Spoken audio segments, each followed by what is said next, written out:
रायपुर नामक शहर में एक बूढ़ी महिला रहती थी जिसके 2 बेटे राम और श्याम थे। बड़े बेटे की शादी हो गई थी जिनका एक बेटा राजू और एक बेटी चुलबुल थी। चुलबुल परिवार की लाडली थी। वह अक्सर बदमाशियों से सभी को परेशान करती रहती थी। परिवार में अब नई बहू के आने की चर्चाएं चलने लगी। इस बात को लेकर माहौल बहुत खुश था। शादी को लेकर चुलबुल बहुत ही उत्साहित थी। नई चाची को लेकर उसके मन में कई सपने थे। परिवार की खुशियाँ अब दोगुनी हो जाती है। छोटी बहू के आने के बाद में माहौल खुशनुमा हो गया था। अब वह बड़ी बहू के कामों में भी हाथ बटाने लग जाती है। छोटी बहू चुलबुल की शरारत से परेशान थी क्योंकि वह घर के सामान को उठापटक किया करती रहती थी। चुलबुल का जन्मदिन आने वाला था। इसी बीच एक और खुशी आई। घर में एक नन्हा मेहमान भी आने वाला था। लेकिन चुलबुल के जन्मदिन को लेकर चाची में नाराज़गी थी। जन्मदिन को लेकर इतने पैसे खर्च करने की क्या ज़रूरत है, क्यों ना जन्मदिन को घर में ही मना लिया जाए। चुलबुल का जन्मदिन बाहर बड़ी धूमधाम से मनाया गया और रात को घर पर भी बड़ा सा केक काटा गया। दादा दादी इस बात को लेकर बहुत खुश थे। समय बीतता चला गया। अब दिवाली का त्योहार आने वाला था। चुलबुल इस बार पटाखे को लेकर जिद करने लगी। घर के बाहर सभी पटाखे जलाने वाले थे। चाची भी खुशियों में शामिल हो गई। तभी चुलबुल ने एक पटाखा जलाया और वो चाची की साड़ी में जाकर लग गया। घबराहट के कारण चाची भागने लगी तो वह अचानक गिर गई। उन्हें अस्पताल ले जाया गया। डॉक्टर ने बोला कि हम दोनों में से सिर्फ बच्ची को ही बचा पाए और माँ खत्म हो चुकी थी। चाची अब इस दुनिया में नहीं रही। इस बात को लेकर छोटा बेटा बहुत नाराज़ हुआ। परिवार ने उसे समझाया भी।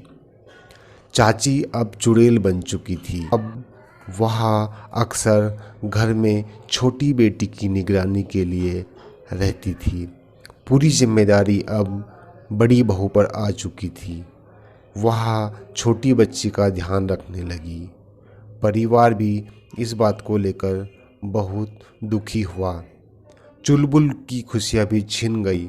वह भी अब उदास सी रहने लगी।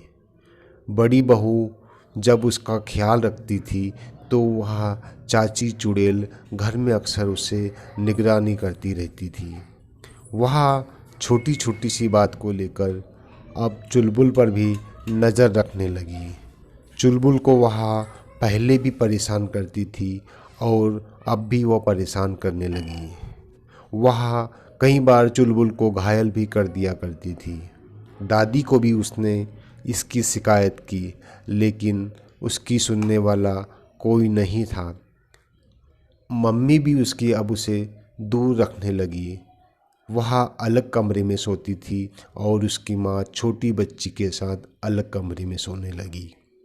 तभी एक दिन चुलबुल माँ से आकर जिद करने लगी कि मम्मी आप मुझे पहले के जैसे प्यार नहीं करती। आज मैं आपके पास सोऊंगी। मुझे अच्छा नहीं लगता। बेटी की बात सुनकर माँ बोली ठीक है, आज तुम मेरे पास ही सो जाना। यह बात चुड़ैल को अच्छी नहीं लगी और उसे लगा कि अब यह मेरी बेटी का भी हक छीनने लगी है। इस बीच उसने बच्ची को गायब कर दिया। परिवार को जब इस बात की भनक लगी कि छोटी बच्ची गायब हो चुकी है तो वह शहर भर में उसे ढूंढने लगे।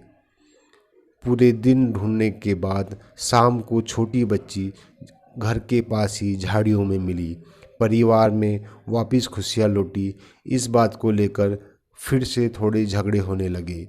दादी ने इस बार चुलबुल को समझाया कि तुम बच्ची से दूर ही रहोगी। यह सब चल ही रहा था कि एक दिन परिवार बाहर गया हुआ था। तभी चुलबुल छोटी बच्ची को लेकर तालाब के किनारे चली गई। अचानक से तालाब में चुलबुल का पैर फिसल जाता है और वह गिर जाती है। वह बच्ची को तो बचा लेती है लेकिन खुद को बचा नहीं पाती। तभी चुलबुल को अस्पताल में भर्ती किया जाता है। डॉक्टर बोलते हैं कि चुलबुल बच नहीं पाएगी। यह बात चुड़ैल को पता चली तो उसे बहुत दुख हुआ। उसने सोचा, मैं जिस चुलबुल को गलत समझ रही थी उसने ही मेरी बच्ची की जान बचाई। फिर तंत्र शक्तियों के माध्यम से उसने चुलबुल को जिंदा कर दिया। परिवार में फिर से खुशियाँ लौट आई। इस तरह की मज़ेदार कहानियों के लिए आप हमारे चैनल को लाइक सब्सक्राइब ज़रूर करें।